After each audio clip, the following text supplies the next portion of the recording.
దేవునికి మహిమ కలుగునుగాక. ఆమేన్. యెహోషువ గ్రంథం 1వ అధ్యాయము 5-6 వచనాలు చదువుకుందాం. నీవు బ్రతుకు దినములన్నిటను ఏ మనుష్యుడును నీ ఎదుట నిలువలేకయుండును. నేను మోసేకు తోడయుండినట్లు నీకును తోడయిందును. నిన్ను విడువను, నిన్ను ఎడబాయను. నిబ్బరము కలిగి ధైర్యముగా నుండుము. వారికి ఇచ్చేదనని నేను వారి పితరులతో ప్రమాణము చేసిన ఈ దేశమును నిశ్చయముగా నీవు నీ ప్రజల స్వాధీనము చేసేదవు. ప్రార్థన చేసుకుందాం. మమ్మను మిక్కిలిగా ప్రేమించిన పరమ తండ్రి, మీకు వందనములు, స్తోత్రములు తండ్రి. చదువుబడిన వాక్య భాగమును బట్టి మాతో మాట్లాడి మీరే మహిమ ఘనత పొందుకోండి. వాక్యాన్ని మాట్లాడడానికి నిలబడి ఉన్న నన్ను మీ జ్ఞానముతో నింపి, మీ ఆత్మతో నింపి బలమైన వాక్య పరిచర్య జరిగించండి. యేసయ్య పరిశుద్ధ నామమున ప్రార్థించి అడుగుచున్నాము తండ్రి. ఆమేన్. అందరికీ వందనాలండి. మోసే దైవజనుడు మృతి చెందిన తరువాత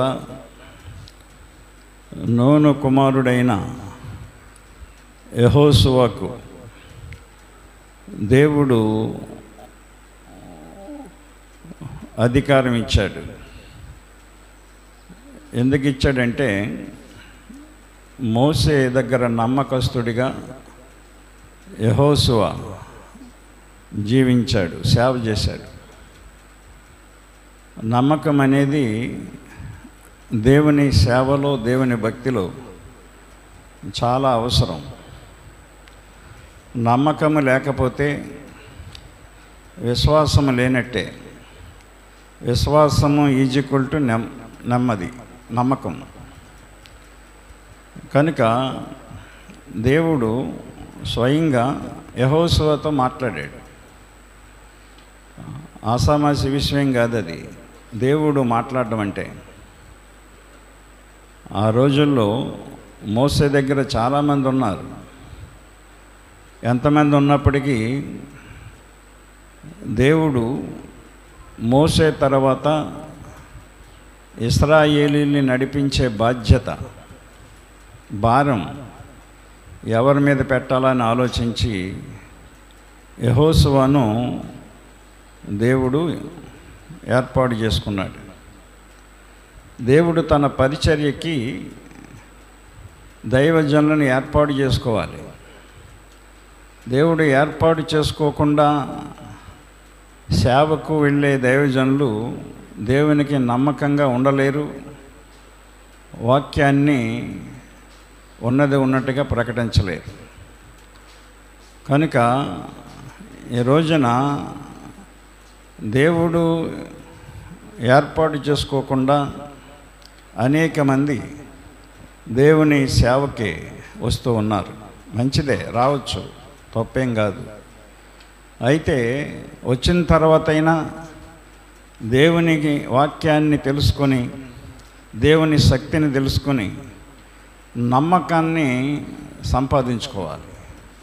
నమ్మకత్వాన్ని కలిగి ఉండాలి. మనందరము కూడా నమ్మకం లేని మనుషులమే. లోకంలో ఉన్నప్పుడు లోకాన్ని విడిచిపెట్టి దేవునిలోకి రావాలనుకున్నాం, దేవునిలోనికి వచ్చాం. వచ్చిన తర్వాత దేవునికి నమ్మకంగా మారాలి మనం. కనుక నమ్మకం అనేది దేవుడు చూస్తాడు, యథార్థత అనేది దేవుడు చూస్తాడు. కనుక యెహోషువతో దేవుడు మాట్లాడిన మాటలో మనం చదువుకున్నాం. నీవు బ్రతుకు దినములన్నిటను, ఒక దినం కాదు, ఎన్ని దినాలు బతికితే అన్ని దినాలు, ఏ మనుష్యుడు నీ ఎదుట నిలువలేకయుండును. నేను మోసేకు తోడై ఉన్నట్లుగా నీకు తోడయిందును అని చెప్పాడు ఆయన. దేవుడిచ్చిన అభయం యెహోషువకి. ఎందుకంటే యెహోషువ దేవుని ఆత్మను పొందుకున్న వ్యక్తి. యెహోషువ అప్పటికే దేవుని ఆత్మను పొందుకున్నాడు. ఎంత గొప్ప విషయం ఇది. కనుక మరి సంఖ్యాకాండంలో మనం 27వ అధ్యాయంలో మనం 15వ వచనం కానించి మనం కొన్ని వచనాలు చదివితే, అప్పుడు మోషే యెహోషువతో ఇట్లనెను. మోషే బ్రతుకున్నప్పుడు యెహోవాతో ఇట్లా దేవుడితో మాట్లాడుతున్నాడు మోషే. యెహోవా సమస్త మానవుల ఆత్మలకు దేవ, యెహోవా సమాజం కాపరి లేని గొర్రెల వలె ఉండకుండునట్లు ఈ సమాజము మీద ఒకని నియమించుము.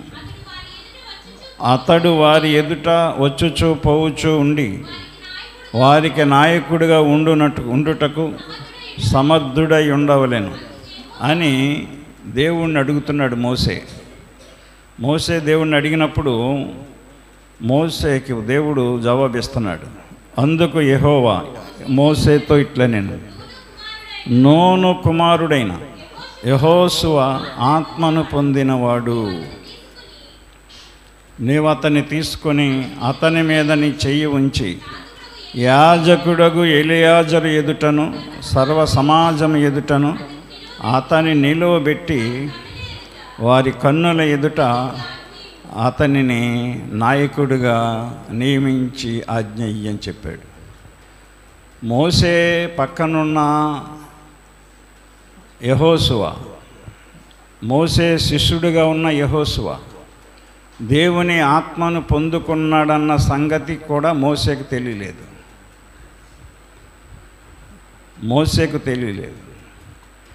కానీ దేవుని ఆత్మను పొందుకుంటే దేవునికి తెలుస్తుంది. మన పక్కన మనుషులకు తెలియకపోవచ్చు, మన చుట్టూ ఉన్న వారికి తెలియకపోవచ్చు, తెలియదు కూడా, కానీ దేవునికి తెలుస్తుంది.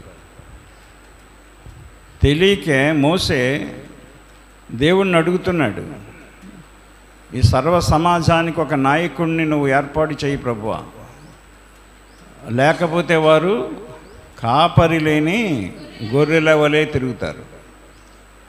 కాపరి లేని గొర్రెల వలె తిరగకూడదు మనం. కొంతమంది కాపర్లు ఉన్నా సరే కాపరి లేని గొర్రెల వలె సంచరిస్తూ ఉంటారు, తిరుగుతూ ఉంటారు. ఎక్కడ పడితే అక్కడికి, ఏ సంఘాన్ని పడితే ఆ సంఘానికి వెళ్తూ ఉంటారు. నీకు ఒక కాపరి ఉన్నాడు, నీకు ఒక మేపర్ ఉన్నాడు, మేపేవాడు ఉన్నాడు, నీ కొరకు ప్రార్థించేవాడు ఉన్నాడు, నేను నడిపించేవాడు ఉన్నాడు. ఒక కాపరి ఉన్నప్పుడు కాపరి లేని గొర్రెల వలె మనం ప్రవర్తించకూడదు. నాయకుడు లేని వ్యక్తుల వలె మనం ప్రవర్తించకూడదు. దేవుని ఆత్మను పొందుకుంటే ఆ నాయకుడి దగ్గర నువ్వు పడి ఉంటావు. దేవుని ఆత్మను పొందుకుంటే ఆ సేవకుని దగ్గర నమ్మకంగా ఉంటావు నువ్వు. దేవుని ఆత్మను పొందుకుంటే దేవుడు నిన్ను స్థిరంగా ఉంచుతాడు, కదలనివ్వడు. కాపరి లేని గొర్రెల వలె ఉండకూడదు మనం. యెహోషువ ఆత్మను పొందినట్లుగా మోషేకు తెలియలేదు, కానీ దేవునికి తెలుసు. అందుకనే దేవుడు యెహోవా మోషేతో చెప్తున్నాడు, నూను కుమారుడైన యెహోషువ ఆత్మను పొందినవాడు. దేవునికి మహిమ కలుగునుగాక. ఆత్మను పొందుకోవాలండి మనం. ఆత్మను పొందుకుంటే దేవుడు ఎలా ఉన్నాడో అలాగే నడుచుకుంటాం మనం. సంఘములో, సమాజంలో కూడా దేవుని ఆత్మను పొందుకుంటే దేవుని ప్రవర్తన మనకు వస్తుంది. గమనించండి, శిష్యులు ఆత్మను పొందుకోనప్పుడు వారి ఇష్టానుసారంగా చెదిరిపోయారు, చెదిరైపోయారు. ప్రభువుని పట్టుకునేటప్పటికి, బంధించేటప్పటికి వారు ఆత్మను పొందుకోలేదు, చెదిరైపోయారు. ఎవడెక్కడ పోయాడో పారిపోయారో పారిపోయారు అంతే. యోహాను ఒకడే ఆయన అంటిపెట్టుకుని ఉన్నాడు. అందుకనే యోహాన్ని యేసయ్య ఎక్కువగా ప్రేమించాడు. యోహాను ఎక్కువగా ఆయన పత్రికలు మనం చదివితే పాపం గురించి ఎక్కువగా యోహాను రాశాడు, లోకం గురించి ఎక్కువగా రాశాడు. ఆయన లోకాన్ని ప్రేమించకండి, లోకాన్ని స్నేహించకండి, లోకాన్ని అంటించుకోకండి, లోకాన్ని అనుసరించకండి అని యోహాను దేవుని ఆత్మను పొందినవాడు గనుక, పరిశుద్ధాత్మ పొందాడు గనుక అవన్నీ మనకి బోధించగలిగాడు. యోహాను యేసు ప్రభువుని కష్టాల్లో అంటిపెట్టుకుని ఉన్నాడు. ఆయనకు వచ్చిన శ్రమల్లో వెంటాడుతూ ఉన్నాడు. సిలువ వేసినప్పుడు కూడా ఆయన పక్కనే ఉన్నాడు. నా ప్రియమైన సహోదరుడా, సహోదరి, దేవుని ఆత్మను పొందుకున్నావా? నువ్వు పొందుకుంటే నువ్వు కాపరి లేని గొర్రెల వలె చెదిరిపోవు. ఎక్కడికి పడితే అక్కడికి వెళ్ళవు. ఎవరు మాటలు పడితే వాళ్ళ మాటలు నువ్వు వినవు. ఇంటి దగ్గర నీకు సమృద్ధిగా భోజనం దొరికినప్పుడు ఎదురింటికి వెళ్ళి నువ్వు భోజనం అడుక్కునే పరిస్థితి నీకు ఉండదు. ఇంటి దగ్గర నీకు అన్నీ సక్రమంగా జరిగినప్పుడు పక్కింటికి వెళ్ళి నువ్వు ఏది అడుక్కోకూడదు. కొంతమంది తృప్తి లేని మనుషులు, అసంతృప్తి పరులు అలాగే ప్రవర్తిస్తూ ఉంటారు, తిరుగుతూ ఉంటారు. ఎందుకంటే దేవుని ఆత్మను పొందుకున్నప్పుడు శ్రమైనా, బాధ అయినా, కష్టమైన, ఇబ్బంది అయినా, కరువైనా, వస్త్రహీనత అయినా, ఇబ్బందులైనా, అప్పులైనా, సమస్యలైనా దేవునికి దూరం కావు. నువ్వు దేవునికి ఎడబాటుగా ఉండవు. నువ్వు యోహానులా ఉంటావు. కనుక శిష్యులు ఆత్మను పొందిన తరువాత యేసు ప్రభు ఉన్నంతకాలం ఆత్మను పొందుకోలేకపోయారు వాళ్ళు. ఈనాడు కూడా మనమంతే. ఎందుకంటే అన్నీ సాగుబాటు అయ్యాయి. వాళ్ళకి, శిష్యులకి అన్నీ జరిగాయి. తిండికి లోటు లేదు, బట్టకు లోటు లేదు, నిద్రకు లోటు లేదు, ఆరోగ్యానికి లోటు లేదు. ఎందుకంటే ఆయనతో ఉన్నారు, ఆయనతో తిరిగారు, ఆయనతో పండుకున్నారు, ఆయనతో అన్నీ అనుభవించారు. ఇంకా దేవుని ఆత్మ పొందవలసిన పనే ఉంది వాళ్ళకి. ఈనాడు కూడా మనకంతే కదా, అన్నీ సాగుతున్నాయి. ఏదో రకంగా డబ్బులు మనకి చేతుల్లోకి వస్తున్నాయి. కష్టపడుకునో, వ్యాపారం చేసో, ఏ కూలి పని చేసో, ఇంటి పని చేసో, ఏదో పని చేసుకుని డబ్బులు తెచ్చుకుంటున్నాం. ఈలోగా గవర్నమెంట్ కూడా కొన్ని డబ్బులు మనకి అదనంగా ఇస్తూ ఉంది. దేవుని ఆత్మను పొందుకోవలసిన పని, దేవుని సంఘానికి వచ్చి ఉపవాసం ఉండి ప్రార్థన చేసుకునే అవసరత మనకేముంది? మనకు అవసరత ఏంటి? మన అవసరాలు తీరడానికి డబ్బులు ఉంటే చాలు కదా అనుకుంటారు లోకాన్ని స్నేహించే మనుషులు, లోకానుసారంగా ఆలోచించే మనుషులు. దేవుని ఆత్మను పొందుకోవాలని ఆలోచన ఉండదు శిష్యుల్లాగా. శిష్యులు కూడా దేవుని ఆత్మను పొందుకోలేదు. ఆయనతో ఉన్నంత వరకు, ఆయన చనిపోయేంత వరకు. చనిపోయిన తర్వాత, ఆయన పట్టుకున్న తర్వాత చెదిరిపోయారు. ఎవరికీ తిండి లేదు, బట్ట లేదు, వసతులు లేవు, నెమ్మది లేదు, సంతోషం లేదు, ఏమీ లేదు. ఆయనతో ఉన్నంతకాలం ఇవన్నీ ఉన్నాయి. దేవుడు మనకి కూడా, ప్రతి సంఘానికి మనం చేసే ప్రార్థనలు అవనివ్వండి, మనం నమ్మిన దైవజనులు చేసే ప్రార్థనలు అవనివ్వండి, సంఘం ఇక్కడ కూడుకొని, కొద్దిమంది కూడుకొని సంఘం అంతటి కొరకు చేసే ప్రార్థన అవనివ్వండి. ఉపవాస ప్రార్థన ఉంది, కొద్దిమంది వస్తారు. కొద్దిమంది వచ్చినా రానివాళ్ళ కోసం, సంఘం అంతటి కోసం ప్రార్థన చేస్తారు. ఇలాంటి ప్రార్థనలన్నీ కూడా మనకి సమృద్ధినిస్తూ ఉంటాయి, మనకు కావలసినవన్నీ ఇస్తూ ఉంటాయి. కానీ మనకు తెలియదు. ఎందుకంటే దేవుని ఆత్మ ఉంటే కదా నీకు తెలియడానికి. దేవుని ఆత్మ గురించి నీకు అర్థమైతే కదా నీకు రోజు ఎలా సాగుతుందో, నీ దినం ఎలా సాగుతుందో, నీకు అన్నీ కూడా అవసరాలు ఎలా తీరుస్తున్నాయో నీకు అర్థం కాదు. అలాగే శిష్యులకు అర్థం కాలేదు, శిష్యులకు కూడా అర్థం కాలేదు. ఎప్పుడు అర్థమైందంటే ఆయన పోయిన తర్వాత యేసుప్రభు వారు ఆయన పట్టుకొని బంధించి సిలువ వేసి సిలువలో మరణించి ఆయన ఆ సమయం వరకు వాళ్ళ పరిస్థితి వాళ్ళకి అర్థం కాలేదు. అప్పుడు అర్థమైంది వాళ్ళకి. అప్పుడు అర్థమై వాళ్ళందరూ గదిలోకి వెళ్ళి ఇప్పుడైనా మనం దేవుని ఆత్మను పొందుకోవాలిరా అని చెప్పేసి వాళ్ళందరూ మాట్లాడుకుని ఒక గదిలోకి వెళ్ళి కూడుకొని అందరూ ఏక మనస్సుతో ప్రార్థించి పరిశుద్ధాత్మను పొందుకున్నారు. అపొస్తలుల కార్యాలు 2వ అధ్యాయం మొదటి నుంచి మనం చదివితే ఈ విషయాలు మనకు అక్కడ ఉంటాయి. బైబిల్లో ఉన్నదే మీకు చెప్తున్నాను, నేను లేనిది చెప్పను, నాకు అవసరం లేదు. పెంతెకొస్తు పండగ దినమున వచ్చినప్పుడు అందరూ ఒక చోట కూడి ఉండిరి. అప్పుడు వేగముగా వీచు బలమైన గాలి వంటి ఒక ధ్వని ఆకాశము నుండి అకస్మాత్తుగా వారు కూర్చుండి ఉన్న ఇల్లంతయు నిండెను.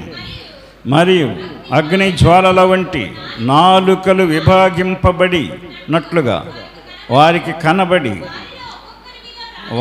కనబడి గుర్తుపెట్టుకోండి, కనబడ్డాయి వాళ్ళకి. వారిలో ఒక్కొక్కని మీద వ్రాలగా అందరూ పరిశుద్ధాత్మతో నిండిన వారే. ఆ ఆత్మ వారికి వాక్శక్తిని అనుగ్రహించిన కొలది అన్య భాషలతో మాట్లాడసాగిరి. పరిశుద్ధాత్మతో నిండిన వారే. అప్పుడు వాళ్ళకి ధైర్యం వచ్చింది, అప్పుడు వాళ్ళకి ప్రశాంతత వచ్చింది. ఎవరినైనా సరే ఎదిరించి, అధికారులను కూడా ఎదిరించి దేవుని నామమును గూర్చి ప్రకటించడానికి పారిపోకుండా నిలబడ్డారు. అప్పుడు పరిశుద్ధాత్మ నువ్వు పొందుకుంటే నీకు ధైర్యం ఉంటుంది. నీకు అప్పులున్నా, బలహీనతలున్నా, ఎన్నో బంధకాలున్నా, కష్టాలున్నా, ఎంతమంది నీకు వేరైనా, ఎంతమంది నీకు విరోధమైనా నువ్వు భయపడవు. భయం అనేది నీలో ఉండదు. దేవుని ఆత్మను మనం పొందుకున్నప్పుడు, ఈ సేవ ప్రారంభించినప్పుడు ప్రారంభంలో పేటంతా ఒకటైపోయారు. లోదన సంఘం నియమించుకుంది, ఎవరు వెళ్ళకూడదు, ఆయన ఏది పెట్టినా పిలిచిన వెళ్ళకూడదు, ఎవరు మాట్లాడకూడదు కూడా. అందరితో పాటు మా బంధువులు కూడా పాటించారు అవన్నీ. ఎప్పుడు భయం లేదు నాకు, దేనికి భయపడలేదు. అసలు ఆలోచనే నా మనసులోకి రాలేదు. ఎందుకంటే మారు మనసు పొందాను, దేవుని ఆత్మ నాలో ఉందేమో ఈ వాక్యం చదివినప్పుడు నాకు అర్థమైంది. అంత ధైర్యం నాకు. నాతో ఉన్న కొద్దిమందే సంఘస్థులు ఎంతో ధైర్యంగా ఉండేవారు, ఎంతో ఆత్మీయంగా ఉండేవారు. భయంకరమైనటువంటి వ్యక్తులు మారారు వాక్యం విని. ఆటో శివని వాడు దుర్గమ్మ పూజ చేసేవాడు, చాలా మూర్ఖుడు. అతను ఆటో ఉండేది కడియంలో అప్పుడు 30 సంవత్సరాల క్రితం. అతను తెల్లవారుజామున వాక్యం విని వచ్చాడు. వచ్చి విని అతను ఆ దుర్గమ్మ పూజలు మానేసి దేవునిలోకి వచ్చాడు. అతనికి బాప్తిసం ఇచ్చాం, పౌలు అని పేరు పెట్టాను నేను. అప్పుడు వివాహం చేసుకున్నాడు అతను. తర్వాత ఈ పక్కనే కటారి బాపని అని బక్రీ అంటారు. అతను దుర్మార్గుడు, అంతకుడు, మనుషులను కూడా చంపేశాడు, జైలు చేసి వచ్చాడు. అతను ఎవరినైనా సరే కత్తెట్టి నరికేసేవాడు. అలాంటి వాడు దేవుని వాక్యాన్ని ప్రకటిస్తుంటే అలాంటి ఫుల్గా తాగేసి ఉండి మంచం నుంచి లేచి వచ్చి తాగుబోతులు అని చెప్తున్నాను ఆ రోజున వాక్యం. ఏదో గొడవ పెడదామని వచ్చాడు. ఇక్కడికి పాక ఉండేటప్పుడు దారబంధాల మీద 2 చేతులు వేసి నిలబడి నా వంక చూస్తున్నాడు. మీరుని నా సమకాలికుడే, నా వయసుడు అతను. అందరూ కూడా బాబాయ్ ఈడొచ్చాడు వెనక్కి తిరిగి చూస్తున్నారు. మీరు అతను వంక చూడకండి, వాక్యం వినండి అని చెప్పాను నేను. చూడటం మానేశారు, వాక్యం విన్నారు. వాక్యం అంతా చెప్పనని చెప్పి అలాగే నిలబడ్డాడు తాగిన తిమ్మిరి మీద. ప్రార్థన చేసుకుందాం, మోకరించండి అన్నాను. లోపలికి వచ్చి మోకరించాడు అంతే. మోకరించాడు. ఆ ప్రార్థనలో అతని మనసు మారిపోయింది. తెల్లవారు ఆదివారం తన భార్యను కూలిపైన మానిపించేసి లంకలోకి పిల్లలను తీసుకుని మందిరానికి వచ్చేసాడు. ఆశ్చర్యపోయారు అందరూ. ఎవరు చెప్పలేదు. ఏమయ్యారు పాప, అందరూ సాక్ష్యం ఇక్కడ ఉన్నారు. నేను చెప్పాను, నేను మొక్కుబడి ఎంత తళ్ళు ఉన్నాయి. అప్పటికే 5 సంవత్సరాలు అయిందట మొక్కుకొని తిరుపతి. పైసలు లేక వెళ్ళట్లేదు, డబ్బులు లేక. 3 పిల్లలు, వాళ్ళిద్దరు 5గురు వెళ్ళాలి. డబ్బులు లేవండి, వెళ్దామంటే తలలా పెరిగిపోతున్నాడు. ఏం వెళ్ళక్కర్లేద్దయ్యా, కత్తిరి తెచ్చుకోండి, కత్తిరేసి పాడేస్తాను, నేను గుండ్లు చేయించేసుకున్నాను. వెంటనే నమ్మేశారండి. వాళ్ళు కత్తిరి తెచ్చుకున్నారు. ఒక్కొక్కరికి 3 కత్తిరలు వేసి పాడేసాను ప్రార్థన చేసి. గుండు శుభ్రంగా మంగళవారి దగ్గర పోయి గుండులు చేయించేసుకున్నారు. అయ్యి బాబాయ్ లోదన సంఘానికి వెళ్ళిన విశ్వాసులు, అయ్యి మొక్కు అలా చేయకూడదు, మొక్కు తీర్చుకోవాలి వెళ్ళి తిరుపతి వెళ్ళి. అయ్యి చాలా మీరు నష్టపోతారు, నాశనం అయిపోతారండి. ఏమీ అవ్వం, మా అయ్యగారు చెప్పారండి. ఒక్కరోజు వచ్చారండి వాళ్ళు. ఒక్కరోజు అతను బాప్తిసం పొందితే పేతురు అని పేరు పెట్టాం, అతనికి సార్ అని పేరు పెట్టాం అలా ఆవిడకి. ఈ రోజుకి క్షేమంగా ఉన్నారు అలా. తర్వాత ఎన్నో గొడవలు సృష్టించుకుని అపోహలు పట్టుకొని మానేశారు. మానేసినా వాళ్ళు ఏ గుడికి వెళ్ళలేదు ఇప్పటికి. అర్థమైందా? ఇలాంటి తాగుబోతులు, తిరుగుబోతులు, దుర్మార్గులు, మూర్ఖులు, ఇలాంటి వాళ్ళందరూ మారడానికి కారణం నేను కాదండి, నా బోధ కాదండి, నాలో ఉన్న పరిశుద్ధాత్మ బోధ. అందుకనే దేనికి భయపడను, నేను ఎవరికే భయపడను. అందుకని ఏ రాజకీయ నాయకుడిని దేనికి పిలవను. చాలామంది పాస్టర్లు పిలుస్తారు, ఎందుకంటే రేపు పొద్దున ఏదైనా సమస్య వస్తే మనకు అండగా ఉంటారు, వీళ్ళు మన కాపుదలుగా ఉంటారు, మనం వెళ్తే పని చేస్తారని. ఆ సమస్య రాకుండా ఉంటే అనవసరం మనకే ఉంది. ఆ సమస్య రాకుండా బతకాలి కదా మనం. సమస్య రాకుండా బతికితే ఒకటి అవసరం ఏంటి మనకి, దేవుడు మనకు తోడుగా ఉంటాడు. కనుక దేవుని వాక్యం మరి కృపారావు గారు ఎంతో నమ్మకంగా ఉండేవారు. అప్పట్లో ప్రతి మొదటి ఆదివారం భోజనాలుండి దానికి స్పాన్సర్ ఆయనే. పెట్టండి భోజనాలు కూడా అంతే. ఎందుకంటే మన సంఘం ఏమీ ఉండేది, అది ఒక 60-70 మంది ఉండేవారు అంతే. ఒక బకిరీ గారు బియ్యం అది మిల్లులో బంద్ చేసేవాడు. దండుపల్లి సచిన మిల్లులో నేను బియ్యం ఎత్తనేవాడు, మాంసం ఇచ్చేసేవాడు, వండేసేవాడు. ప్రతి ఫస్ట్ ఆదివారం భోజనాలే. ఎంతో నమ్మకంగా అండి, ఎంతో విశ్వాసంగా ఉండేవారు. కనుక శిష్యులు పరిశుద్ధాత్మను పొందుకున్నారు. అప్పుడు ధైర్యంగా బోధించారు. వాళ్ళు ఎక్కడికి పారిపోలేదు, ఎప్పుడు పారిపోలేదు. పరిశుద్ధాత్మ లేనప్పుడు పారిపోయారు. పరిశుద్ధాత్మ పొందకపోతే పిరికితనం ఉంటుంది మనకి. దేవుణ్ణి నమ్ముకున్నా కానీ ఏమవుతుందో ఏంటని ఆలోచనలు మనం వెంటాడుతాయి, మన చుట్టుముట్టుతాయి, మన భయభ్రాంతులు చేసేస్తాయి. మనం భయపడుతున్నామంటే సాతాను ఉన్నట్టే. దెయ్యాన్ని చూసి భయపడతామో మనం చెప్పండి. అది భయపెట్టేస్తుంది, అది భయం కలగజేద్ది నీకు. కనుక దేవుని వాక్యాన్ని మనం అర్థం చేసుకోవాలి. నా ప్రియమైన సహోదరుడా, సహోదరి, దేవుని నమ్ముకున్నప్పుడు లోకాన్ని మనం స్నేహించకూడదు, లోకంతో స్నేహం చేయకూడదు, లోకాన్ని ప్రేమించకూడదు, లోకాన్ని అంటించుకోకూడదు, మనం లోకాన్ని అనుసరించకూడదు. ఈ 4 మనం పాటించాలండి. నేను అదే చేశాను. దేవుని సేవకు వచ్చిన తర్వాత ఇవన్నీ నేను ముందు కంట్రోల్ చేసుకుని అప్పుడు సేవకి నిలబడ్డాను. నేను ఇవన్నీ నాలో కొన్ని ఉన్నప్పుడు దేవుని పిలుపు వచ్చింది. కొన్నుండి నాలో ఇంకా దేవుని పిలుపు నాకు వచ్చింది, కానీ నాకు ధైర్యం సరిపోలేదు. పిల్లల్ని ఎలా పెంచాలి, ఎలా పెళ్ళిళ్ళు చేయాలి, ఎలా చదివించాలి అనే ఒక భయం ఉండేది, పిరికితనం ఉండేది. కనుక అలాగ 3 సార్లు దేవుని పిలుపు నాకు వచ్చింది. 3వసారి ధైర్యం వచ్చింది. అయ్యగారి దగ్గరికి వెళ్ళినప్పుడు ఆయన చేతులు నా మీద ఉంచి, ఇద్దరి మీద ఉంచి ప్రార్థన చేశాడు.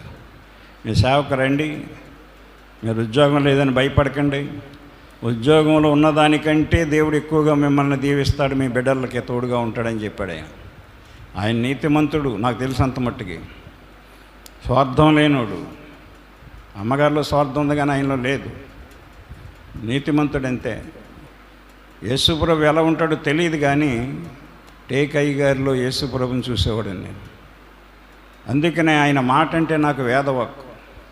ఆయన ఇప్పుడు పిలిస్తప్పుడు వర్షమైన ఎండైనా రాత్రైనా పగలైనా వచ్చేతనండి అయ్యగారు అని చెప్పి వెళ్ళిపోయేవాడిని. నమ్మకత్వం అండి. యెహోషువ అలాగే ఉండేవాడు మోసేకి. నమ్మకం ఉండాలండి. నమ్మకం లేనప్పుడు 10 మందిని ఆలోచిస్తాం మనం. నమ్మకం ఉన్నప్పుడు ఒకళ్ళతోనే ఆలోచించి మనం ముందుకెళ్తాం. దైవజనుడు ఏది చెప్తే అది చేస్తాం మనం. నమ్మకం ఉన్నప్పుడు దైవజనుడి మీద నమ్మకం లేనప్పుడు నలుగురిని సంప్రదిస్తాం మనం. లోకాన్ని ప్రేమించకూడదు. లోకాన్ని మనం ప్రేమించకూడదండి, స్నేహించకూడదు. యాకోబు రాసిన పత్రికలో ఆ మాట మనం చూద్దాం. 4వ అధ్యాయం 4వ వచనం. వ్యభిచారులారా, ఈ లోక స్నేహము దేవునితో వైరమని మీరెరుగరా? కాబట్టి ఎవడు ఈ లోకముతో స్నేహము చేయగోరును వాడు దేవునికి శత్రువగును. లోకముతో స్నేహం చేయటం అంటే లోకములో ఉన్న పాపముతో కలిసి ఉండటం, లోక సంబంధమైన జీవితం కలిగి ఉండాలని ఆశపడటం. లోకముతో స్నేహం చేస్తే దేవునికి శత్రువు అవుతాం మనం. దేవుడు తన శత్రువులను అణగదొక్కేస్తాడు, అణిచివేస్తాడు. కనుక లోకానుసారంగా మనం స్నేహం చేయకూడదు. అంటే లోకస్తులతో కూడా మనం స్నేహంగా వెళ్ళకూడదు. అది లోకానుసారంగా ఉన్న వ్యక్తులతో మనం స్నేహంగా తిరగకూడదు. అది నీకు నష్టమే. ఎప్పుడు వస్తుందో నీకు తెలియదు. అది ఎప్పుడు అది ఉగ్రత కింద దిగుతుంది నీ మీదకి, ఎప్పుడు వస్తుందో తెలియదండి. అర్థమైందా? మరణం ఎప్పుడు వస్తుందో మనకు తెలియదు. తెలుసా? జబ్బు ఎప్పుడు వస్తుందో తెలీదు. తెలియని కొన్ని ఉంటాయి. జబ్బు ఎప్పుడో వచ్చేద్ది నీ ఒంట్లోకి, నీ ఒంట్లో నివాసం చేస్తుంది. లోపల ఉండేది అలాగ పెరిగి పెరిగి పెరిగి అది అప్పుడు విషమిస్తుంది పైకి. అప్పుడు తెలుస్తుంది నీకు. అప్పుడు నీరసంగా ఉండి లేకపోతే ఏదో ఉండి అప్పుడు వెళ్తావు నువ్వు హాస్పిటల్కి. కానీ ఎప్పుడు వచ్చేద్ది నీ బాడీలోకి. అది మరణం ఎప్పుడు వెంటాడుతూ ఉంటుంది మనం. అర్థమైందా? మన విమాన ప్రమాదం చూసాం కదా, 142 మంది విమానం అలా టేకప్ అయి 800 అడుగులు పైకి వెళ్ళి కిందకి పడిపోయింది ఒక బిల్డింగ్ మీద, హాస్పిటల్ మీద. హాస్పిటల్ అంటే అది training, MBBS doctor training hospital అది. అప్పుడే భోజనానికి వచ్చారంట. 25 మంది ఎంబీబీఎస్ విద్యార్థులు చనిపోయారు. హాస్పిటల్కి వైద్యానికి వచ్చినటువంటి వాళ్ళు చనిపోయారు 30 మంది, 32 మంది వైద్యానికి వచ్చిన వాళ్ళు. ఇలా 25 మంది. ఫ్లైట్లో ఉన్నవాళ్ళు 130 మంది సిబ్బంది, 10 మంది, 2 పైలట్లు. విమానాన్ని నడపడానికి 2 ఉంటారు. 11 గంటలు జర్నీ అంటది. గుజరాత్ నుంచి దాని ప్రయాణం. 1,00,000 లీటర్లు ఆయిల్ ఉందంట, పెట్రోలు. అంటే ఎంత బరువు ఉంటుంది చూడండి విమానం. 1,00,000 లీటర్ల ఆయిల్ పెట్రోల్ ఉండబట్టి అది అందరు కూడా మాడి మసి అయిపోయారు అన్నమాట. ఎక్కువ అప్పుడే అది ఫుల్ ట్యాంక్ చేసుకుందంట. అది కారణాలండి. మరణం తెలియదు. అర్థమైందా? కనుక దేవుని ఆత్మ మనకు తోడుగా ఉంటేనే కానీ మనం తప్పించబడము. అర్థమైందా? కనుక దేవుని లోకంతో స్నేహం చేయకూడదు క్రైస్తవుడు. లోకస్తులతో తిరగకూడదు. నా ఫ్రెండ్స్ లోకానుసారంగా ఉంటారు. వాళ్ళకు కొన్ని అలవాట్లు ఉన్నాయి. తాగుడు అలవాటు ఉంది, వ్యభిచారం అలవాటు ఉంది, చెడ్డ పనుల అలవాట్లు ఉన్నాయి. ఇవన్నీ తెలిసి నేను వాళ్ళతో ఎప్పుడు తిరగలేదు. సేవకు వచ్చాక ఎప్పుడు బాబురాజు ఎన్నోసార్లు పిలిచేవాడు, రారా కారు ఉందా ఇల్లు చేద్దాం, ఈ వారం అంతా ఆదివారం అయిపోయింది కదా, సోమవారం కదా, మళ్ళీ ఆదివారం దాకా పని ఉండదు కదా నీకని, ఉన్నాయి ప్రార్థనలు అయి ఉన్నారని వంకెట్టి ఆగిపోయేవాడిని.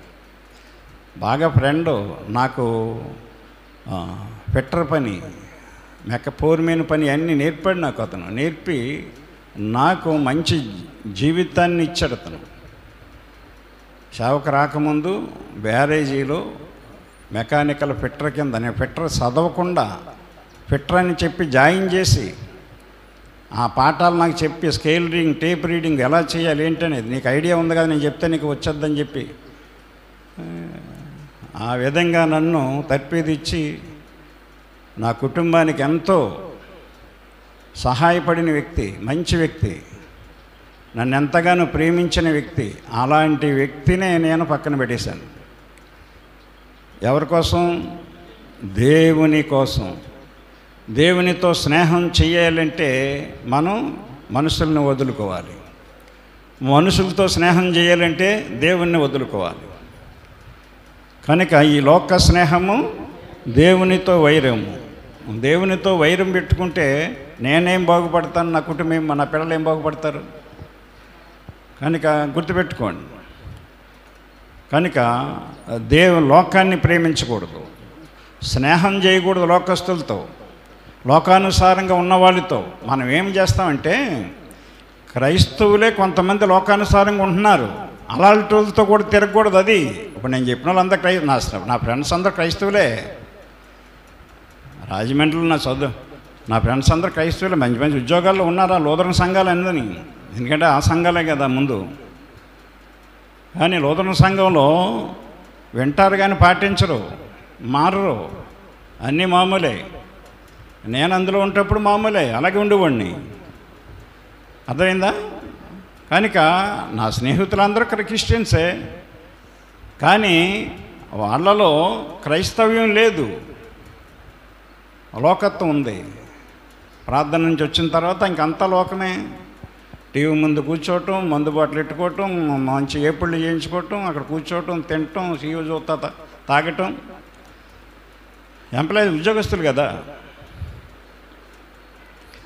చేత అలాంటి వాళ్ళందరినీ కూడా నేను క్రిస్మస్కి పిలిస్తే బోలు మంది వచ్చేస్తారండి, బోలు మంది. వచ్చిన ప్రతి ఒక్కడు కూడా కనీసం 1000 రూపాయలైన కానుక చెల్తాడు. భోజనం ఏర్పాటు చేస్తే పిలిచి భోజనం ఏర్పాటు చేస్తే నేను, మనకి వాళ్ళు ఇచ్చేది అవసరం లేదు, వాళ్ళు వచ్చేది అవసరం లేదు. ఎందుకంటే ఇక్కడ దేవునికి ఇక్కడ ప్రథమ స్థానం ఇవ్వాలి. అందుకనే స్టేజ్ మీద కూడా ఎవరిని పిల్లలు నేను. అందుకనే ఏ సేవకుడిని పిలవడం ఇష్టం ఉండదు నాకు. ఎందుకంటే నాకు తెలుసు, ప్రతి సేవకుడి జీవితం నాకు తెలుసు, వాళ్ళ ప్రవర్తన నాకు తెలుసు. తెలిసి పిలుచుకోవటం దేనికి? పబ్బం గడుపుకోవటం కాదు కదా ఇది. దేవునికి నేను శత్రువు అవుతాను. కనుక చాలామంది క్రైస్తవులు మేము క్రైస్తవులము అని ముసుగులో ఉండి మోసపోతున్నారు, నష్టపోతున్నారు. అనుకున్నవి జరగట్లేదు. డబ్బులు ఉంటున్నాయి, దాని పక్కన పెట్టండి. డబ్బులు ముఖ్యం కాదు, అర్థమైందా? డబ్బు ఉంటుంది, డబ్బుకు లేని కరువు ఉండదు. దేవుని వాక్యము లేని కరువు వస్తుందంట, దేవుని మాట లేని కరువు వస్తుంది. అంటే దేవుడు లేని కరువు, అది దేవుడు లేని కరువు. రాబో దినములలో దేశములో నేను క్షేమము పుట్టింతును. క్షేమం అంటే కరువు, క్షేమం అంటే సుఖం. అది అన్నపానములు లేకపోవట చేత కలుగు క్షేమము కాక యెహోవా మాట వినకపోవుట వలన కలుగు క్షేమముగా ఉండును. కరువు, దేవుని మాట వినకపోతే అన్ని రకాల కరువులు వస్తాయండి, అన్ని రకాల కరువు వచ్చేద్దండి. వాక్యాన్ని వినాలండి, గ్రహించాలండి. గ్రహించకపోతే నష్టపోతావు, ఏనుగుకి వాసన గ్రహించే శక్తి లేదు. అది ఏనుగుకి ఏ ఆకులు పెట్టినా, ఏ కర్రలు పెట్టినా తినేస్తుంది అది. ఏనికి ఏదైనా తెచ్చిందో తినేస్తుంది. ఎందుకంటే దానికి వాసన చూసే శక్తి లేదంట, వాసన గ్రహించే శక్తి లేదు ఏనుక్కి. గంధపు తోటల్లో పెద్ద పెద్ద మానులు నరికి గొలుసులతో మానులు కట్టి ఏనుగు చేత లాగిస్తారట బయటికి. ఎందుకంటే ఇరుకుల్లోకి ఆ ట్రక్కులు వెళ్ళవు. ఆ ఇరుకుల్లోంచి ఆ మానులు రోడ్డు మీదకి, మెయిన్ రోడ్డు మీదకి ఏనుగుల చేత లాగిస్తారంట. ఆ గంధపు తోట సువాసనతో నింపబడుతుంది. మనుషులందరూ కూడా చక్కగా ఆస్వాదిస్తారు, కానీ దీనికి తెలియదు. అలాగే మనం కూడా ఏనుగులాగా ఉన్నామేమో. దేవుని వాక్యమనే సువాసన గ్రహించలేని శక్తి కలిగి ఉన్నాం. కనుక లోకంతో స్నేహం చేయకుండాని వాక్యం చెప్తుంది. లోకాన్ని ప్రేమించొద్దని వాక్యం చెప్తుంది. యోహాను రాసిన మొదటి పత్రిక 2వ అధ్యాయము 15వ వచనం. ఈ లోకమునైనను లోకములో ఉన్న వాటినైనను ప్రేమింపకుడి. ప్రేమించొద్దని చెప్తున్నాడు కదా దేవుడు. వింటున్నారా? లోకమునైనను లోకములో ఉన్న వాటినైనను ప్రేమింపకుడి. లోకంలో జరిగే వాటిని మనం ప్రేమించకూడదు. లోకంలో చూచే వాటిని ప్రేమించి వెళ్ళకూడదు మనం. ఎవడైనాను లోకమును ప్రేమించిన యెడల తండ్రి ప్రేమ వానిలో ఉండదు. అది తండ్రి ప్రేమ ఉండదు, దేవుని ప్రేమ ఉండదు నీ మీద. నువ్వు లోకాన్ని ప్రేమిస్తే నిన్నెందుకు ప్రేమిస్తాడు ఆయన? ఒకసారి వచ్చాడు ప్రేమించి.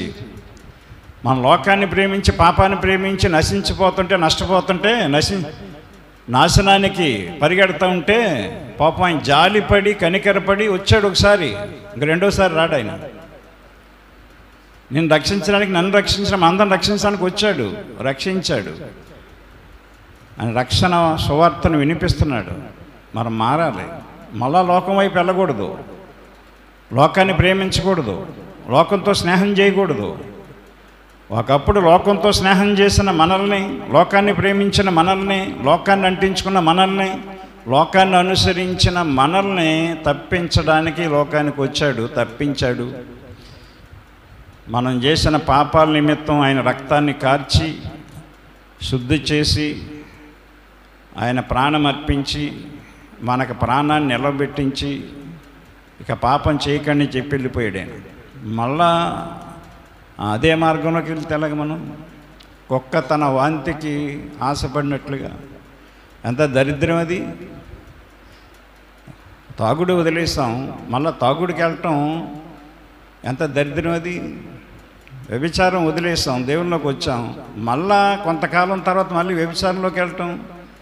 దొంగతనం వదిలేసాం, దొంగగా ఉండకుండా మంచిగా మారిపోయాం, మళ్ళా దొంగతనంలోకి వెళ్ళటం దేనికి? దాన్ని దేంతో పోల్చాడైనా? కక్కిన దానికి తిరుగు కుక్కతో సమానం. వాంతి చేసుకున్న కుక్కంట తిరిగి మళ్ళీ ఆ వాంతి చేసుకున్న దాన్ని తింటుంది. ఎంత దరిద్రంగా ఉంటుందో చూడండి అది. మన ఇంటి ముందు కుక్కలు కక్కేస్తాయి రోడ్డు మీద, మళ్ళీ తింటాయి. బాబా ఎంత అసహ్యం అండి! వాటితో పోల్చాడండి. అసలు అసహ్యమైంది నీకు ఎంతో ఇష్టంగా కనపడుతుంది. బురదలో పందిని శుభ్రంగా కడిగితే మళ్ళా బురదలోకి వెళ్ళి దూలుతుందట. పంది బుద్ధి అది, కుక్క బుద్ధి అది. మరి మనిషి బుద్ధి ఏమైంది? నువ్వు పంది బుద్ధి కలిగి జీవించడం, కుక్క బుద్ధి, గాడిద బుద్ధి, ఈ బుద్ధులేనా మనకి? ఆ బుద్ధులు మారవా? బుద్ధులు మారవేటండి. ఇంకా నీ బుద్ధి మారకపోతే నీ బతుకు ఎలా మారుతుందండి? నీ స్థితి ఎలా మారుతుంది? నీ పరిస్థితి ఎలా పైకి వెళ్తుంది? మారాలండి. మారి మనం చూడాలండి, కంగారు పడకూడదు. వెంటనే ఎదిగిపోవు, వెంటనే దేవునికి సాయం చేయడు. ఇప్పుడు కొబ్బరి చెట్టు వేసాం, దానికి టైం ఉంటుంది. 4 సంవత్సరాలు, 5 సంవత్సరాలు, 3 సంవత్సరాలు. చెట్లు తెలుసు కదా మీకు, మొక్కలు. 5 సంవత్సరాలు మనం చూడాలి దాన్ని. దాని చుట్టూ మనం ఎరువేయాలి, దానికి కావలసినవన్నీ సమకూర్చాలి. అప్పుడు అది ఎదిగి అప్పుడు కాయలు వేస్తుంది, అది కొబ్బరికాయలు కాస్తుంది.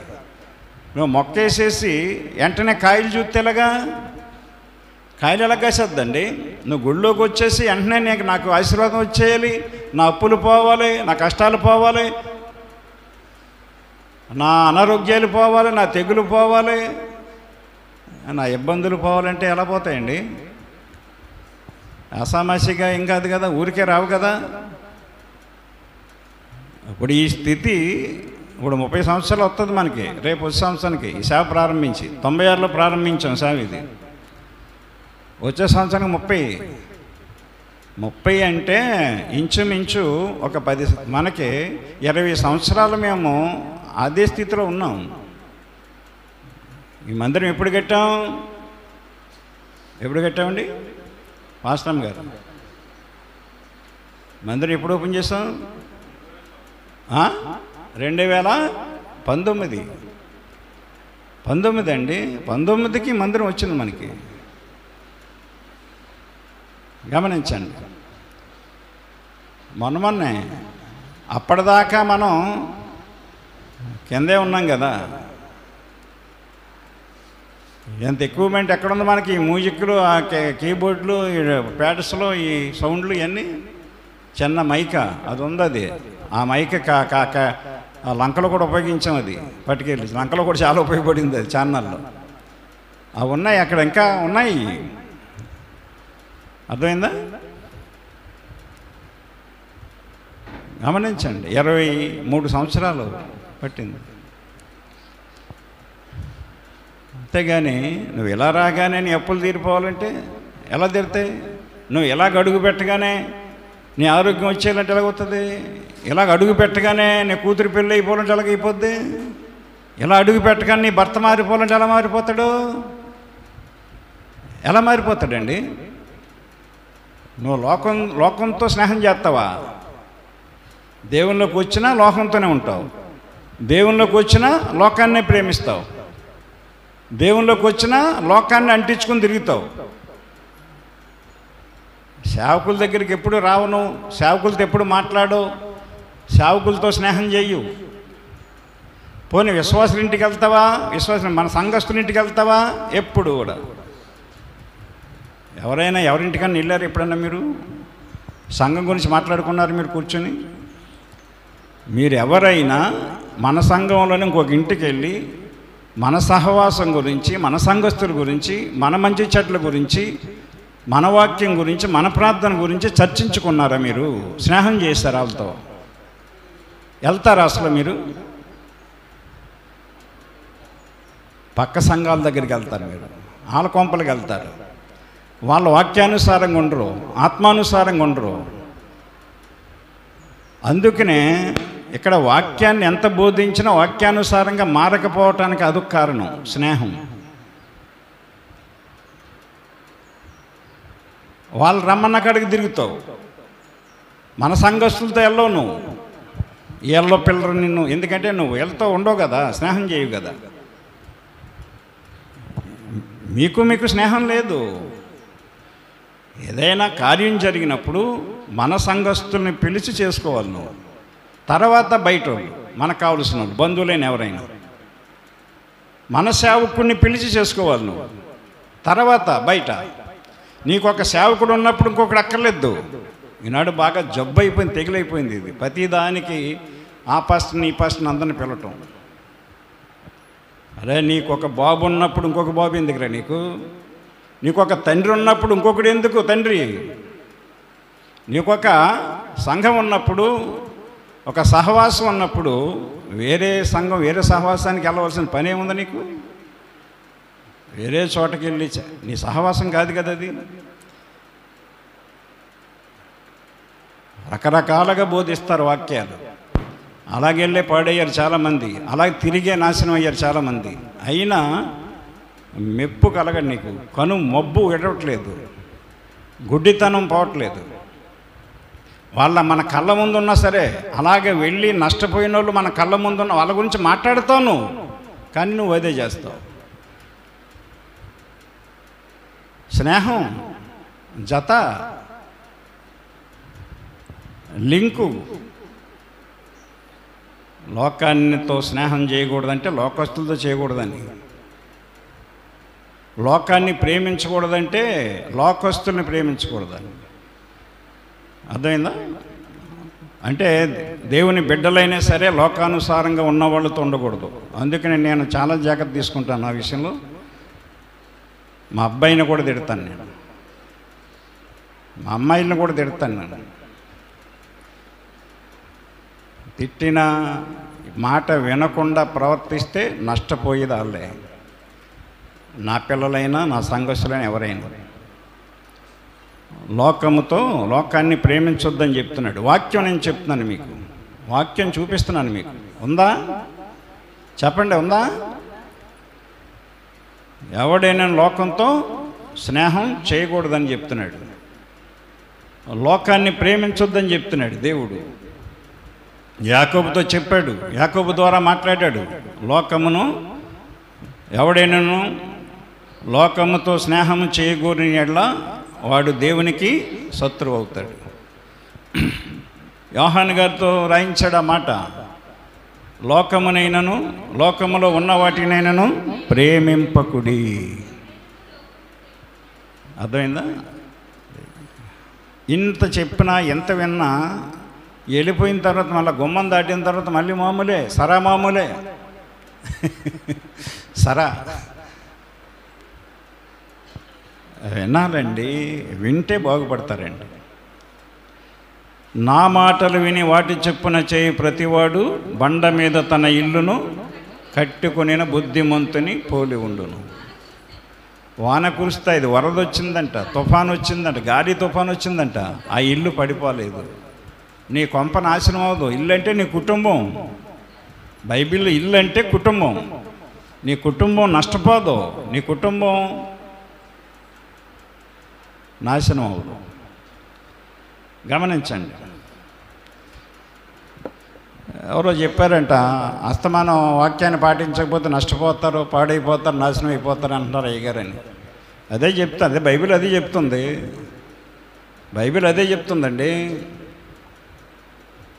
మరి నువ్వు ఉండొచ్చు కదా, వాక్యానుసారంగా ఉండకపోతే మీరు పాడైపోతారని చెప్తుంది బైబిల్. నేను అది చెప్పాలా ఇది చెప్పాలి? ఏమ్మా ఏం చెప్పాలి? పర్లేదు, మీరు ఎలా ఉన్నా బాగుపడతారని చెప్తే బాగుంటుంది మీకు. అదే చెప్తున్నారు ఇప్పుడు పాస్టర్లు అందరూ. సంఘాలన్నీ అందుకనే అలా నడుస్తున్నాయి. అలా చెప్తే నేను దేవునికి విరోధం అవుతాను. ఇప్పుడు పాయిజన్ అని ఉంది బాటిల్ మీద. పాయిజన్ అంటే విషం. ఇది విషమని చెప్పాలి నేను. ఆ పాయిజన్ పేరు కొట్టేసి ఇది తేనె అని రాశాను అనుకోండి, ఈ తేనె అనుకుని మీరు అందరి దగ్గర అనుకోండి, ఏమవుతారు చెప్పండి?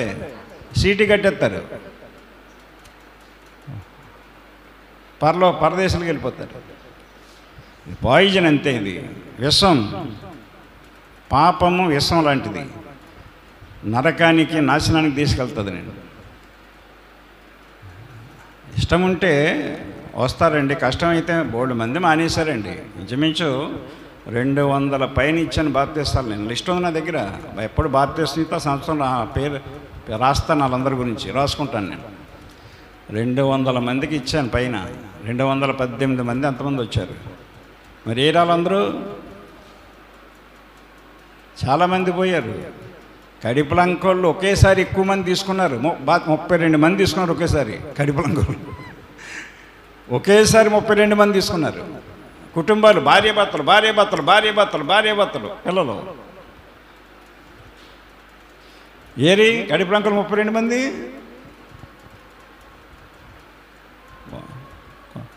పోయారు.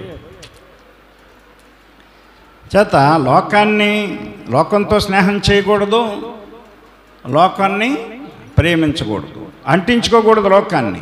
యాకోబు పత్రిక 1వ అధ్యాయము 27వ వచనం. ఎవడైనను తండ్రి అయిన దేవుని ఎదుట పవిత్రమును నిష్కలంకమునైన భక్తి ఏదనగా దిక్కులేని పిల్లలను విధవరాండ్రను ఇబ్బందిలో పరామర్శించుటయు, ఇహలోక మాలిన్యము తన కంటకుండా తన్ను తాను అండర్లైన్ చేసుకోండి అన్నమాట. ఇహలోక మాలిన్యం అంటే ఈ లోక సంబంధమైన పాపాన్ని అంటించుకోకుండా, లోక సంబంధమైన జీవితాన్ని అంటించుకోకుండా, ఇహలోక మాలిన్యమును తనకంటకుండా తన్ను తాను కాపాడుకొనుటనే తండ్రి అయిన దేవుని ఎదుట పవిత్రమును నిష్కలంకమునైన భక్తి ఏదనగా, ఇహలోక మాలిన్యము తనకంటకుండా కాపాడుకోవటమే. దిక్కులేని వాళ్ళకి సాయం చేస్తాం, మా అంతా వదిలేయి, కనీసం ఇదన్నా చేయాలి కదా నువ్వు, ఇదైనా చేయాలి కదండి. ఇహలోక మాలిన్యం అంటే పాపం, ఇహలోకం అంటే ఈ లోకం, లోకంలో ఉన్న పాపాన్ని అంటించుకోకుండా తన్ను తాను చెప్పండి కాపాడుకొనుటని. ఉంటున్నావా అలాగ? నువ్వు ఉంటున్నావా? ఉండాలి. అలాగా ఉంటేనే కదా దేవుడు నీకేదైనా చేస్తాడైనా. అంటించుకోకూడదు, లోకాన్ని అంటించుకోకూడదండి. అర్థమైందా? మా యాని టేప్ ఉంటుంది, కరెంటు టేప్ అంటించేది. దాన్ని ఎలా తీసి మొక్కలు కట్ చేసి ఇలాగ మూతికి అంటించుకొని ఇక్కడ అంటించుకొని వస్తూ ఉంటుంది. నా దగ్గరికి వచ్చినప్పుడు అంటాను, అలా అంటించుకోకూడదమ్మా, ఆ టేప్ అలా పాడు చేస్తున్నాం. వెంటనే తిరిగి వెళ్ళిపోద్ది వాళ్ళ బాబు దగ్గరికి. పర్లేదమ్మా, పర్లేదు అలాగే అంటాడు తాత, పర్లేదు అంటించుకుంటాడు వాళ్ళ నాన్న. ప్రేమ అది. మళ్ళా వస్తుంది, తలుపుగా నుంచి వస్తుంది. ఇలాగా ఆ టేప్ని శుభ్రంగా పాడు చేసేస్తూ ఉంటుంది, రోజుకోసారి నటించుకుంటూ ఉంటుంది. టేప్ పాడైపోతుందా, జిగురు మంటుకుంటూ ఉంటుంది, తర్వాత దురదొస్తూ ఉంటుంది, మూతుకోకుండా మూతి తెరబడిపోద్ది. ఇది తెలియదు కదా. మళ్ళీ ఒకసారి నేను మంచం పండుకుంటే నాకంటిస్తూ ఉంటుంది, పెద్దలు కట్టుకొచ్చి అది ఎలా తీసి నాకంటిస్తుంది. పర్లేదు, టేపు కాబట్టి ఆ దురద వచ్చిన గోక్కుని మందు వేసుకుంటే పోద్ది. నువ్వు లోకాన్ని అంటించుకుంటే నువ్వే పోతావు, మనమే పోతాం. లోకాన్ని అంటించుకోకూడదండి, లోకాన్ని అంటించుకోకూడదు. ఆ దసరాకి ఆ లైటింగ్ పెడతారు, అవి పెడతారు, శుభ్రంగా వెళ్ళి మనోళ్ళే శుభ్రంగా బాబాలే పెట్టారు. అది తీరిపడిగా ఎంత చూసుకుంటా అంతా చూసి ఆ పక్కకి వెళ్ళి ఈ పక్కకి వెళ్ళి చాలామంది కనపడుతూ ఉంటారు. అక్కడ వేసే ప్రోగ్రాంలోకి వెళ్ళి చాలామంది చూస్తూ ఉంటారు. లోకం అది, లోకం అండి. అంటించుకోకూడదు, మనం అనుసరించకూడదు లోకాన్ని. రోమా 12:2, రోమా పత్రిక 12:2, 12 అధ్యాయం 2వ వచనం. మీరు ఈ లోక మర్యాదను అనుసరింపక ఉత్తమమును అనుకూలమును సంపూర్ణమునయ్యున్న దేవుని చిత్తమును పరీక్షించి తెలుసుకున్నట్లు మీ మనస్సు మారి నూతన మగుట వలన రూపాంతరము పొందుడి. బాగుపడండి. మనసు మారి బాగుపడాలి. మనం మనసు మారితేనే బాగుపడతాం. నేను మారాను, బాగుపడ్డాను. నా స్నేహితులందరూ మారలేదు, అదే స్థితిలో పోయారు. నా స్నేహితులు చాలామంది ఇంకా బతుకున్నారు రాజమండ్రిలో, నా క్లాస్మేట్స్. అన్ని రోగాలు తెగుళ్ళు అన్నీ మెరిసిపోయి, ఒరే నువ్వు ఇవి ఏం వాడుతున్నావు అంటారు నన్ను వెళ్ళినప్పుడు. ఏం వాడుతున్నావు అంటారు. నేనేం వాడను, మారాను. ఒకప్పుడు తిరిగాం మేము సరదాగా కాలేజీలో, సినిమాలు తిరిగాం, షికారులు తిరిగాం, అన్నీ తిరిగాం. అన్నీ దేవుని కృప ఉంది కాబట్టి, మరి ప్రార్థనా పరురాలు భక్తి పరురాలు భార్య దేవుడు నాకు ఇచ్చాడు కాబట్టి, ఆమె చేసిన ప్రార్థన విశ్వాసం పట్టుదల ఒక దైవజనులు, భక్తి గల దైవజనులు వెంబడించుకుంటూ వెళ్ళింది కాబట్టి నేను కాదన్నా అవునన్నా ఇక్కడ సంఘాన్ని వదిలేసి టీకి ఎంతో కష్టపడి వెళ్ళి ఎన్నో డబ్బులు ఖర్చు పెట్టుకుని, అప్పట్లో మేము కొప్పారావు గారు కూడా అక్కడికి వెళ్ళాం. అర్థమైందా? కొప్పారావు గారు కూడా మరణము నుండి ఆయన బయటకు వచ్చాడు. ఆయన కాళ్ళు నడవలేడు, దేకేవాడు. ఒకసారి ఆలోచించండి, దేకేవాడు అండి ఆ రాళ్ల మీద. మంచం మించి కిందకి దిగేలా దేకెళ్ళివాడు అతను. ఇప్పుడు అలా కనపడుతున్నాడు మీకు. అప్పట్లో టేక్ వచ్చాడు ఆయన, సైకిల్ తొక్కుంటూ వచ్చాడు నాతో పాటు. ఆత్మీయంగా విశ్వాసంగా ఉండేవాడు. తర్వాత రాజకీయాలు వచ్చి కొంచెం వెనక్కలాగే అయింది. రాజకీయంగా వెళ్ళి చాలామందికి ఉపకారం చేశాడు, తను బాగుపడ్డాడు, పిల్లల్ని అప్పజెప్పేసి చదివించుకున్నాడు. పిల్లలు మాత్రం భక్తిగా ఉంటారు, కొడుకు తప్ప. 3 ఆడపిల్లలు చాలా భక్తిగా ఎక్కడే వీరు గారు చిన్నప్పటి నుంచి అలాగే ఉన్నారు. ఇది సాక్ష్యం. ఇది మనకి యవనస్తులు భక్తిగా ఉండాలి, మనం విశ్వాసంగా ఉండాలి. లోకానితో స్నేహం చేయకూడదు, వాళ్ళు ఎవరితో స్నేహం చేయటం తెలియదు. లోకాన్ని ప్రేమించకూడదు, లోకాన్ని అంటించుకోకూడదు, లోకాన్ని అనుసరించకూడదు. లోకాన్ని ఈ లోకమును అనుసరింపకన్నాడు ఆయన. మీరు ఈ లోక మర్యాదను మర్యాద కోసం పోతూ ఉంటాం మనం, మర్యాద కోసం. వాళ్ళు ఏమైనా పిలిచారు, వెళ్ళకపోతే ఏముంటుందో ఏమనుకుంటారు, రమ్మన్నారు వెళ్ళకపోతే ఏమనుకుంటారు. నీకేం పెట్టకుండా పెట్టేది మానేస్తారా? మరి దేవుడు పెట్టేది ఇంకా ఎక్కువ పెడతాడు కదా నీకు. వాళ్ళు గుప్పుడు పెడితే దేవుడేమో గంపిడి పెడతాడు నీకు. వాళ్ళు వెళితే గుప్పుడే పెడతారు, దేవుడు నీకు గంపిడి ఇవ్వడానికి చూస్తున్నాడు. నువ్వు వెళ్ళకుండా ఆగితే నువ్వు ఆ గుప్పిడికి ఆశించి వెళ్ళి గంపిడి పోగొట్టుకుంటున్నావు. ఇది అర్థం అవట్లేదు మనకి. అర్థమైందా? నా స్నేహితులు వస్తే 500 1000 రూపాయలు ఇస్తారు కానుక, నాకు ఎంప్లాయీస్ కాబట్టి. పిలిచినప్పుడు వస్తారు వాళ్ళు సంవత్సరానికి ఒకసారి, అంతమంది పిలం కదా. సంవత్సరానికి వచ్చి వాళ్ళు ఇచ్చే 500 1000 నాకెందుకు? సంవత్సరం అంతా ఆశీర్వాదం బాగొట్టుకుంటాను నేను. సంఘం ఇచ్చేది దేవుడు ఇచ్చేది, అది నేను ఆలోచిస్తాను. చాలామంది సేవకులు అది ఆలోచించారు. రమ్మంటారు నన్ను ప్రార్థన చేయడానికి, ప్రతి నెల రారా ప్రార్థన చేసి వెళ్ళరా అంటారు కానుకెత్తకే. మీరు నా దగ్గర రానప్పుడు నేను వస్తాను రా, మీ సంఘం వేరు, ఇక నేను వచ్చి ప్రార్థన చేసినా మీకు ఉపయోగపడదు అంటాను. మీ మనసు ఆ సంఘం మీద ఉంటుంది, నా ప్రార్థన మీకు పఠించదు అంటాను. వెళ్ళను. మా చిన్నాన్న పట్టాభిరామ్ అంటేనే వెళ్ళలేదు నేను. అర్థమైందా? ఎందుకంటే మాటలు తప్ప ఇలా మందిరం కట్టామంటే ఒక బత్త సిమెంట్ కూడా ఇవ్వలేదు అతను. వాళ్ళ అమ్మాయి కోసం, వాళ్ళ కుటుంబం కోసం ఎంతో ప్రార్థన చేశాను స్టార్టింగ్లో వెళ్ళేవాడిని. అదేనా? ఇవ్వలేదని కాదు, మారలేదు, ప్రేమ లేదు. అరే మా కుటుంబంలో మంచి సేవకుడు అయ్యాడు, నిజంగా బాబా నువ్వు చెప్పే మాటలు పెద్ద పాస్టర్లో చెప్పలేరు మా సంఘంలోని. ఇవి పని సెయింట్ పీటర్ చర్చికెళ్తారు వాళ్ళు ఇలాంటి మాటలు చెప్పలేటరా బాబా అని వాడు. వాళ్ళు ఏం చెప్తారు నాన్న, వాళ్ళకి జీతాలు ఇస్తున్నారు, మీరు లగ్జరీగా ఉంటారు, వాళ్ళు మీకు చెప్పి మిమ్మల్ని మార్చే పరిస్థితి వాళ్ళకేంటి? నిజమేరా బాబా అని వాడు. అంతే మాటలు అలాగే అనేవాడు అంతే. పోనీ ఇంత సేవ చేశాడు, ఇంత మనోడు సేవకుడైన మన సవిలే ఊళ్ళో అని ఇక్కడికి వచ్చి వీళ్ళందరికీ రే మీరు అక్కడికి వెళ్ళటం కాదు, మన అబ్బాయి కలెక్టర్ చాలా బాగా చెప్తున్నాడు, నాకు వచ్చి వాక్యం చెప్తున్నాడు, నేను ఎంతో ఆడి మాటలని ఇన్స్పైర్ అయ్యి నేను లంచాలు మానేసాను, అన్నీ మానేశాను, ఎంతో నా ఆ అమ్మాయి పెళ్ళి కూడా నేనే సంబంధం చూసి చేశాను టేకయ్య గారి ద్వారా మాట్లాడి ఇంజనీర్ని. ఇలాగా మీరందరూ ఆడి దగ్గరికి వెళ్ళండి, మన అబ్బాయి దగ్గరికి.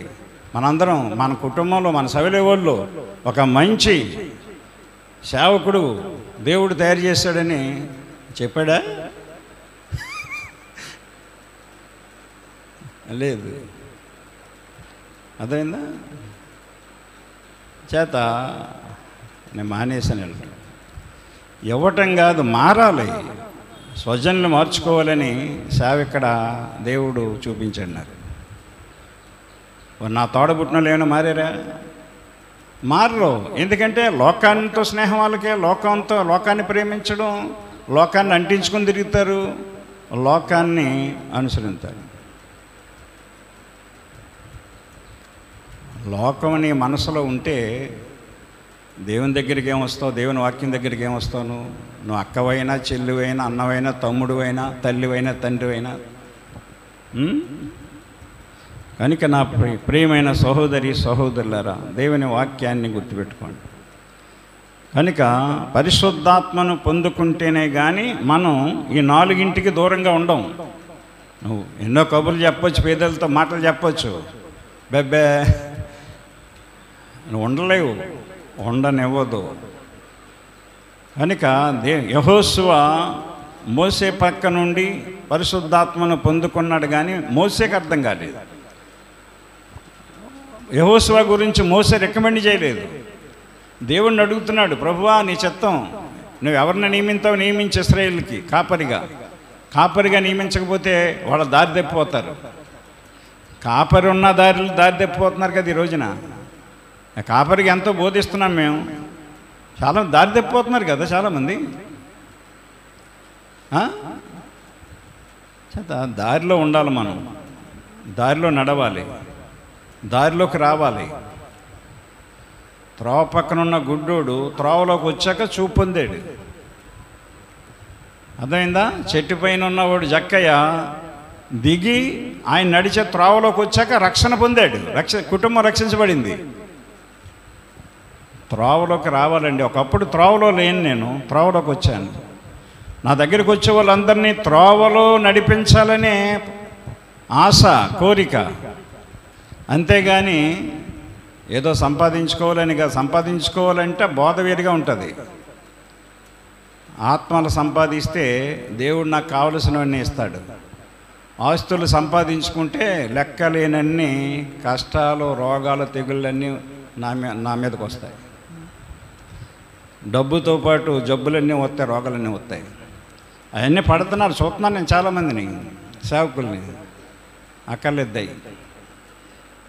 ఏ ఒక్కరైనా రక్షించబడాలి, ఏ ఒక్కరైనా మారు మనసు పొందాలి, ఏ ఒక్కరైనా దారిలోకి రావాలి. అది బోధ. అలాంటి వాక్యాన్ని ఇక్కడ మీకు అందిస్తున్నాం మేము.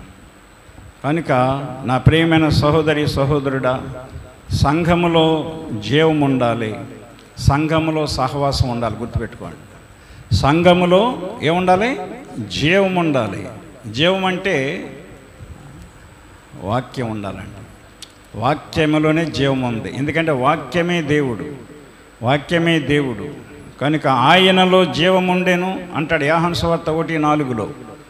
ఆయనలో జీవముండెను, ఆ జీవము మనుషులకు వెలుగై ఉండెను.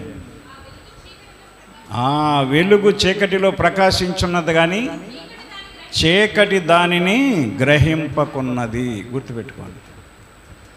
జీవము, సంఘములో జీవం ఉండాలంటే వాక్యం ఉండాలి. వాక్యం ఉండాలంటే దేవుడు ఉండాలి. వాక్యం ఉంటే దేవుడు ఉన్నట్టు.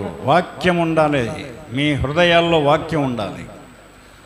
మీరందరు ఇక్కడ కూడుకున్నప్పుడు అందరి హృదయాల్లో వాక్యం ఉంటే సంఘం, మనందరం కలిస్తేనే సంఘం. మందిరం ఇది, మనం సంఘం. మందిరం వేరు, సంఘం వేరు. మనం సంఘం, మందిరంలో జీవం ఉండదు. ఉంటుందా? ఆ గోడలో జీవం ఉంటుంది, సంఘములోనే జీవం ఉంటుంది. సంఘములో జీవం ఉండాలి, దేవుడు ఉండాలి. సంఘములో సహవాసం ఉండాలి. ఏముండాలి? సహవాసం అంటే, సహవాసం అనగా బాగు చేసేది. గుర్తుపెట్టుకోండి.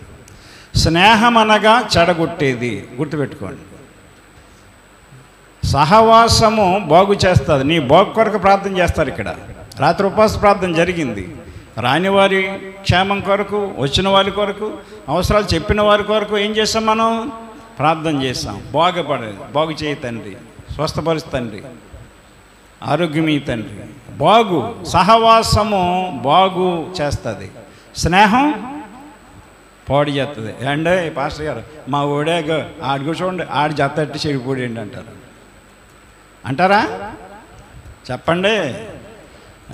స్నేహం పాడు చేస్తుంది. స్నేహంతో వెళ్ళి చనిపోయే వాళ్ళు ఉన్నారు. ఇద్దరే కుర్రోళ్ళు జతగా వెళ్ళి పైకి పోతున్నారు. అంతేగా స్నేహాలు చేయనివ్వకుండా మీ పిల్లల్ని దయచేసి ఎవరితో కూడా స్నేహాలు చేయనివ్వకుండా ఎవరితో ఎక్కడికి పంపకండి. మీ కుటుంబం, మీరు క్షేమంగా ఉండండి. స్నేహము అంటే ఏంటి? చెడగొట్టేది.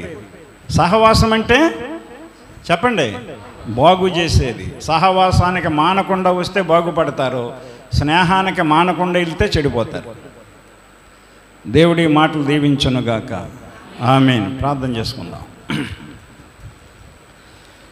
ప్రేమగల తండ్రి, పరిశుద్ధుడా యేసయ్య, మీకు వందనములు, స్తోత్రములు తండ్రి.